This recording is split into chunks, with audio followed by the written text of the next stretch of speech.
جس طرح مالی زکوٰۃ مال کو آلائشوں سے پاک کرتی ہے، بالکل اسی طرح روزہ جسم کو غیر ضروری اور مضر مادوں سے پاک و صاف کرتا ہے۔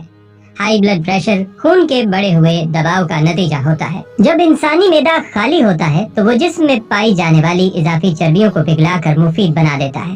جگر میں جمع شدہ گلائکوجن، جس کی اضافی مقدار ٹرائی گلائسائڈ کی شکل میں نقصان دہ ثابت ہوتی ہے، بحالت روزہ توانائی کی شکل میں جسم کو توانائی مہیا کرنے کا باعث بن جاتی ہے۔ دوران ماہ صیام دھیان رکھیں، غذا کے حوالے سے یہ بات ہرگز اہم نہیں ہوتی کہ ہم کتنا کھا رہے ہیں، بلکہ اہم یہ ہے کہ ہم کیا کھا رہے ہیں۔